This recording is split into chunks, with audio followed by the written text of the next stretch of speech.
The world's largest four-day work week trial is nearing its midpoint, with organizers saying there are significant improvements in people's well-being. The trial began in June and involves more than 3,000 workers in the United Kingdom. Even though people are only working 80% of their usual hours, the study found that businesses are seeing no changes in compensation and productivity. Joining me now for more is Charlotte Lockhart, Managing Director and co-founder of 4-Day Week Global. Charlotte, such a pleasure to have you on the show today.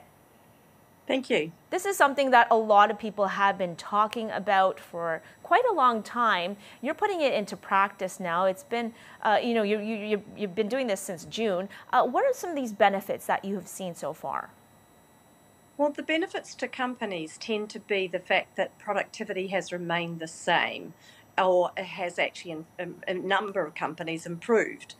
But the benefits that you're talking about with the well-being to your staff are significant, not just for the business, but also for our society. And these are, around well-being and mental health and physical health, a chance to spend more time with family and friends, chance to look after your exercise and well-being, and people find that they enjoy their jobs more.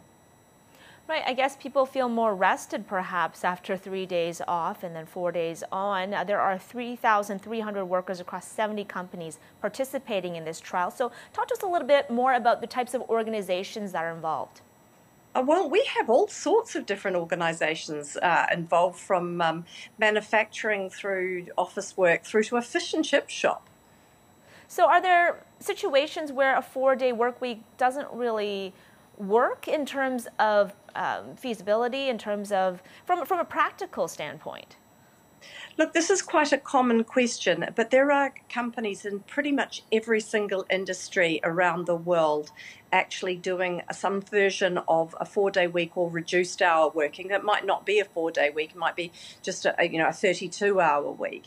And it comes down to how agile the leaders are with their thinking and how much they hand the solution over to their people to create the changes necessary. Do you think that it's created a change in culture at these organizations? It certainly does. I mean, you need a reasonably good culture to put something like this into place in the first place. Reduced hour working and the 4-day week is not a solution to poor work culture, but it does change because everyone's working together to find a solution around keeping productivity in the business high while allowing everyone to get that extra time off.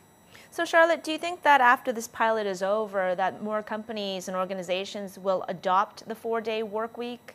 Have you heard it from any companies in Canada in particular? Oh, yes, absolutely. So we do actually have Canadian companies on our pilot, and we've got an additional Canadian companies joining a pilot that we have for Canada and North America. We've got a European pilot starting soon, and we started in Australasia at the beginning of August. So we run pilots around the world all of the time.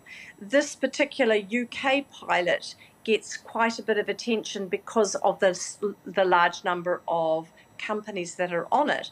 But what we anticipate seeing next year is that the size of the pilots are going to grow exponentially because more companies are now ready to make the leap. And just finally here, Charlotte, very quickly, only a couple seconds left, but have companies that have adopted this and been part of the trial, have they increased their revenues as well?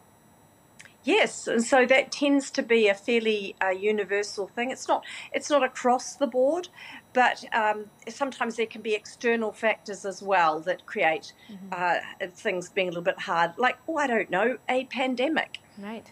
Okay, we do have to leave it there for the interest of time, but we thank you so much for your fascinating stuff. Charlotte Lockhart, Managing Director and co-founder of 4-Day Week Global.